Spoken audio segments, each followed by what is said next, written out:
We've been talking about the Champions League, of course. There was another brilliant game last night, the Madrid derby, which Real Madrid sneaked through on. We can only start in one place. The penalty shootout, Julian Alvarez taking his penalty. And this is so rare to see, isn't it, in a penalty shootout. In fact, I'm not sure I've ever seen anything like this before. But Alvarez steps up, takes his penalty, it hits the roof of the net, just goes in. All the Atletico fans looking relieved. And then VAR intervenes and says that he has hit the ball twice as he's gone to kick it. I've seen so many angles of this being taken. Have you guys seen one yet where it is definitive that he does hit the ball with his other foot? Mark's got one. Yeah, I got one. I was doing a bit of snooping around last night. Found what I think is a conclusive video. Would you agree with that? Because you weren't sure before you saw it. No, I wasn't. Nor was I. But it looks like as he plants his standing foot, the ball sort of just lifts a little bit off his inner sort of ankle, I guess you call it, and then he strikes it with his right foot. So it's not that he's kicked it onto his other foot and it's gone in, but as he slipped, he's just nudged it. It's just, I mean, this doesn't mean I think it should be disallowed, by the way. I'm just saying it looks like there's some conclusive evidence that he has hit it twice. Yeah, that's good. Before we burst into a UEFA conspiracy chat, of course, I don't I don't think this is a conspiracy thing. The only issue I would have is I can't say with 100% conviction that I think that would always get checked by VAR. And I'm not saying it got checked because it was against Madrid or that it was Atletico or whatever, but I can't say that I'm 100% sure that always gets checked. Apparently, Dan, you were saying that the Madrid players were immediately calling for it, weren't you? Didn't you say that they were... That wasn't me, but... Oh, was it not? No. Someone said before that the Madrid players were immediately saying, they were appealing, saying he's hit that twice. So do you think that's just the way they've been trained, that someone slipped, so they think... Just say, possibly, maybe it's happened. A bit bizarre, though. It wasn't, as we've said, because he slipped, it didn't seem like the most, the most typical penalty, of course. Usually when someone slips, it flies over the bar, doesn't it? It looked like it was doing John that, Terry didn't it? goes wide, doesn't it? But I remember, even in the Premier League, there was Fulham against Newcastle, and Mitrovic took a penalty, and it came... I mean, that was very obvious. It literally properly missed that one, and then that one was ruled out. So but you're saying you don't think it should have been disallowed? No, Do you think it should have got a retake? I haven't thought about it enough. Now you've said that, I've realised I haven't thought about it enough, because I don't think it's enough to disallow it. So maybe you're right. Maybe that's what it is. It's a retake. If a keeper comes off his line for a penalty and he saves it, what happens? Yeah, he retakes it. So why should we? I don't believe for a second Alvarez is getting an advantage from this. It's not intentional. So just retake it then. Maybe that's not the rules, and therefore, it is what it is. But clearly, in my eyes, there is a definitive angle that shows he's... Yeah. But that took me 7 hours after the game to find out. I don't think they've seen that on VAR straight away, so I don't know how they've done it so quickly. Because apparently they haven't used the technology either. There's technology within the ball that they can see if it moves. And they didn't use it? They didn't use that, according to UEFA. Really? So, why not, though? Once it's been called, why don't they use that technology? Yeah, the guy who invented that technology must have been there like, finally, here we go. It's like having a goal disallowed and not checking Hawker. Why would you do that? Yeah. I don't understand. But I think it's maybe so unusual, and they're so conscious that it's a penalty shootout. They can't spend 2 minutes on this. So maybe they're thinking, it looks like it to me, just call it. But it's affected. I completely take your point about the timing aspect of it, but even though they've done that decision quickly, there's no doubt that that's affected Atleta for the remainder of the penalty shootout, because they think they've scored. Yeah. Suddenly they haven't, and you can just tell that affects the whole kind of balance of that penalty shootout. And Madrid are buzzing as well, so it affects the entire shootout. Yeah. It was just a real shame, because it was a really good game. Atletico probably deserved it, I'd say. Yeah, I agree. And they've had so many years of being knocked out by Real that you just thought of all the ways for this to fall apart and collapse this season. Don't let it be a VAR controversial rubbish. Oh, yeah. what a horrible do you know decision. what, Mark? I think you make such a good point about Thanks, the goalkeeper. Man. That's all right. No worries. You need a bit of joy today, given how the horse racing's going.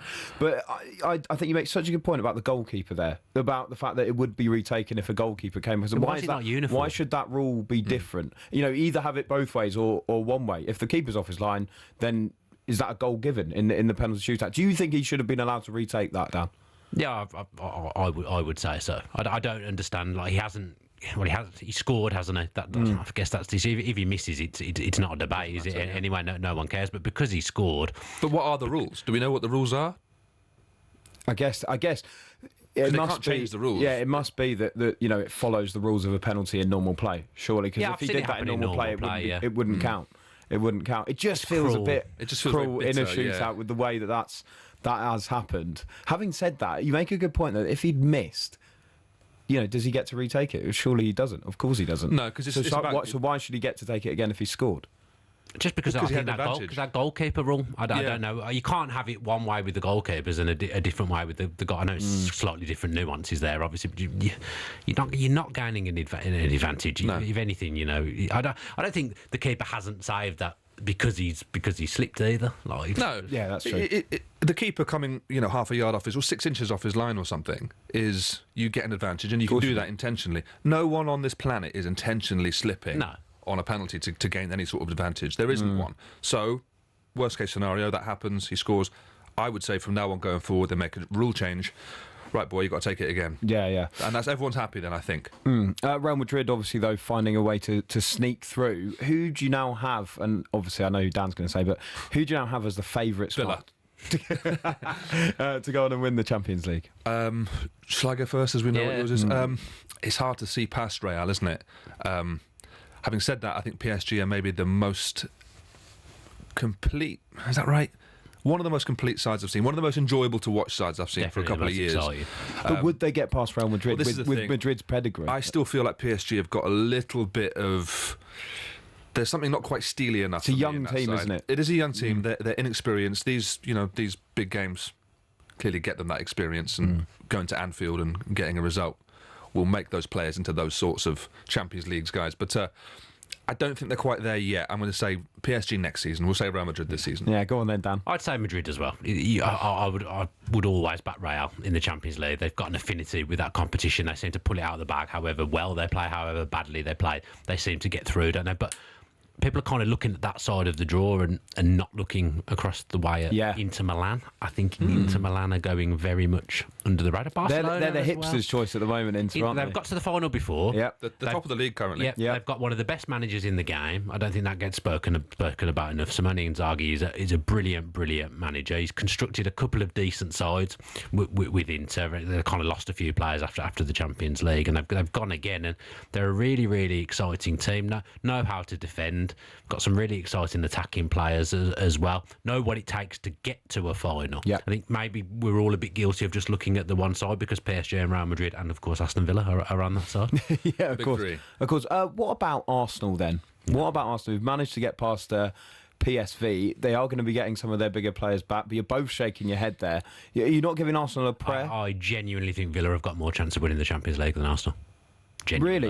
Really? Is that just because Arsenal are taking on Real Madrid in the next round? There's that, and the fact that, if they were taking Real Madrid on full tilt with all their players available, I'd think, okay, they've got a chance here, but they've not got a centre forward to speak of. Saka isn't going to be firing on all cylinders at the point of playing that game. He'll probably be back by then, won't he? Will he? I think he is back. I'd have thought so. Yeah. They can. That's a massive boost for Arsenal, though. Yeah, of course It's a it is.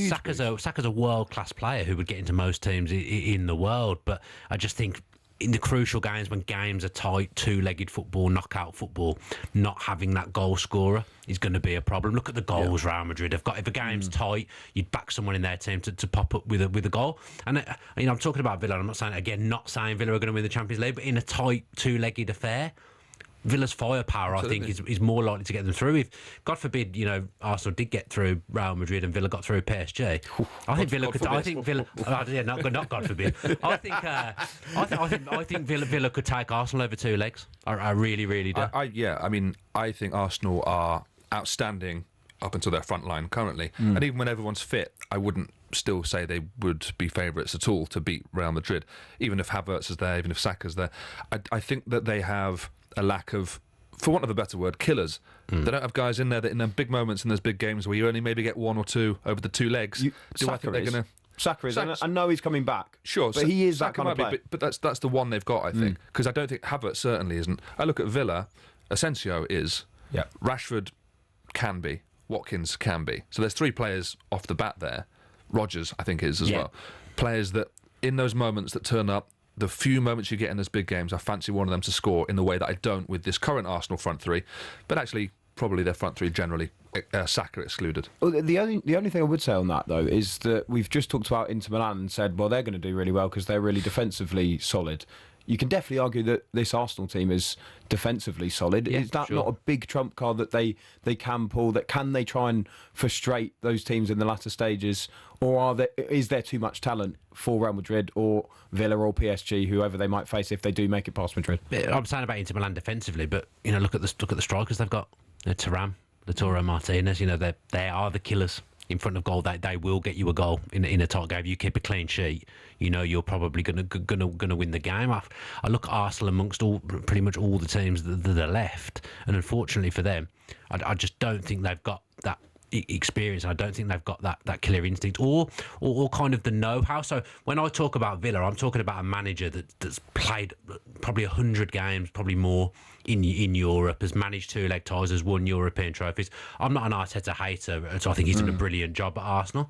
But he hasn't got that much European experience. So when you combine that with the lack of firepower and the injuries in the kind of front line for Arsenal, that's why I don't think they can get past Real Madrid, and I don't think they can win the Champions League. Yeah, I think Arsenal have got 0-0s in them if they need them, but maybe not against Real. Maybe I don't think you keep Real out for two games. Yeah. So that's why I'd rule them out of sort of getting a 0-0 or a 1-1 and then taking them through penalties. I just think that you need, defensively fantastic, like everyone agrees. Arsenal, although they do tend to concede the odd goal. They do. They drew 2-2 last night. Let's not forget. I know it's a bit of a dead rubber. I know it's not their best team, but even going back, I think if you look at Arsenal's record recently, it's only about 4 clean sheets in something like 17 games right? in all competitions. It feels like they're doing better. They've won obviously a fair few of those games, but they've still managed to concede the odd goal, and in a 2-legged tie, that can be absolutely fatal. Yeah, I also think that Arsenal are just on a sort of downward trajectory at the moment. I think that morale isn't particularly high. Saka coming back will certainly fix that to a certain extent, but it doesn't seem like a happy place to me. They've not got enough variety. To win a tournament like that, I don't believe that they've got enough variety. Who was it who knocked them out last year? I can't remember. Bayern. Yeah. But before that, they got thrown penalties against Porto. That's correct. Was it as well? So I just think they've not got. Obviously, they've blown PSV away. Look, no one can argue with that. And to win by that margin is absolutely fantastic. Whoever you're playing in the Champions League knockouts, but I think if you even go back to the experience of last year, I just don't think they've got enough in their locker to do it. It's mad that we're talking about lack of firepower and they've just scored 25 goals. On AM, on DAB, via the talkSPORT app and on your smart speaker. talkSPORT.